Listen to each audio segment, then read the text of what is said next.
වෙනතුනේ ලැබපු මිනිසත් භවයේ තුල හරි පරිස්සමට කාලය ගත කරන්න ඕන. ඔය පින්දහම් සිද්ධ කර ගන්නත් ඔය දැන් කියන්නේ එහෙම නැහැ හාමුදුරුවන්ගේ කට කියලා හොඳ. ඔය කියන්නේ ඉතින් පින්දහම් සිද්ධ කර ගන්නත් වැඩිපුරම අකුසල් කරගන්නත් ලේසි පහසු ආත්මය මොකද්ද? ඔය දෙකෙන් මොකද්ද තේරුම් තෝරගන්න? මෙතෙක් මේ ජීවිතේ ලැබපු ඉන්ද්‍රියන් වලින් අපි වැඩිපුරම කරලා තියෙන්නේ මොනවාද? උදාහරණයක් විදිහට බලන්න දැන් පින්නතුනේ කටම බලන්නකො. ඔය කටෙන් මේ ශරීරයෙන් අපේ මිනිස්සුන්ට කණ්ඩ බුදියන්වත් වෙලාවක් තියෙනවද? මිනිස්සුන්ට වැඩිපුරම මේ කටෙන් කරලා තියෙන ඔය කණ එකට අමතරව මොනවාද? කියවනේ කරින් කටෙන් කතා කරන්නේ නැත්නම් කොහෙන් කතා කරන්නද? මේ පිට වෙන හැම වචනයක් කටෙන් පිට වෙන හැම වචනයක් පාවිච්චි කරලා දෙන්න බෙන්නතුනේ අපිට දානුන්ටද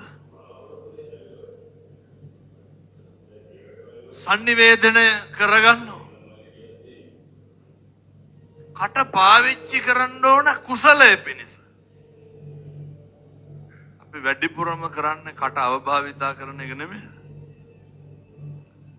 හෙට ඉඳන් කිසි කෙනෙක් කට අවභාවිතා කරන්න එපා. කොහොමද කට අවභාවිතා කරන්නේ නැතුව ඉන්නේ?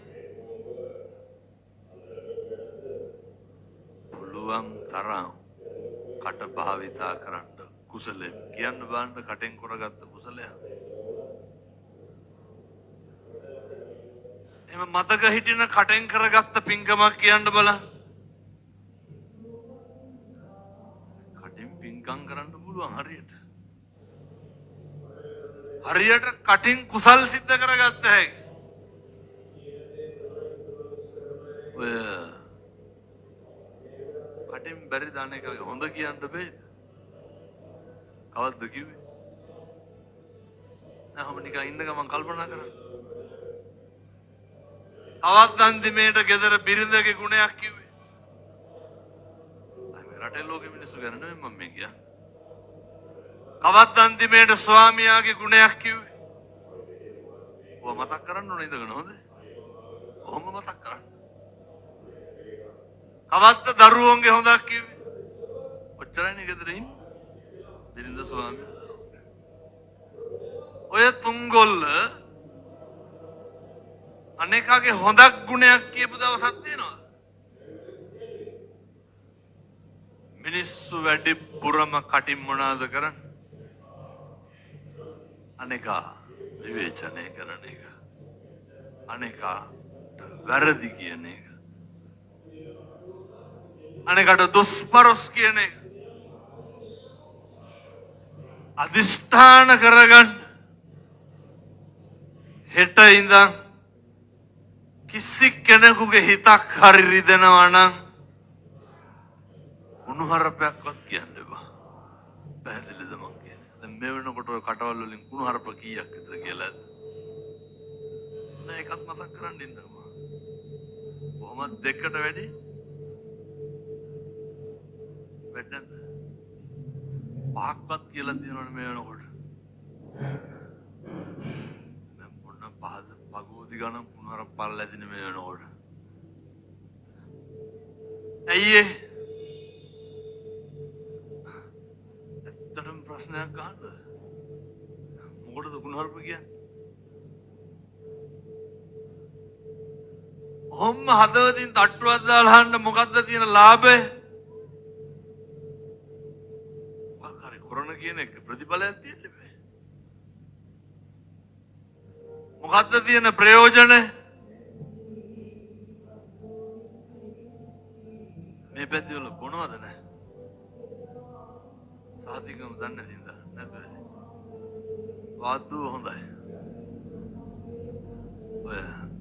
ඔය තුන්ගේ රියැක්ෂන් වලින් හිතෙන් අනෙක් සේරම පැතිවලට වඩා වාද්දුවේ පැලනවා කියලා. එහෙනම් මම මේ කියලාම ඉන්නවා. මම තාත්තලාගෙන් අහන්නේ හොඳයි. දැන් කොහොමත් මේ වෙනකොට කුණුහරුපෙන් බැලලානේ තියෙන පිළිදෙන්නේ. බැලලා නැද්ද? කී ගමනක් විතර බැලලා තියෙනවා. නෑ ඒකත් ඔහොම කල්පනා කරන්න ඉන්න ගම. කී ගමනක් මේ වෙනකොට වේසි කියලා බැලලා තියෙනවා. ඇයි වල්තු පැත්තේ බොන්නේ නැහැනේ බොන්නේ නැති හින්දා බයින් නැතුවද? නෑ බොන පැත්තේ ඔහොම බයිනෝ ඒකයි. කවුරු ඉස්සරහද බයින්? ඈ? දරුවෝ ඉස්සරහලු බයින්. අනිත් පැත්තේ වල නම් වාද්දුවේ තමයි දරුවෝ ඉස්සරහ බයින්. වෙනතුනේ. ඇයි ඒ බෑන්නේ? තියෙන කතකම වෙන මොකක්ද? තියෙන නොහැදිච්චකම වෙන මොකක්ද? ලැබපු මිනිසත් භවයේ වටිනාකමක් දන්නේ නැති එක.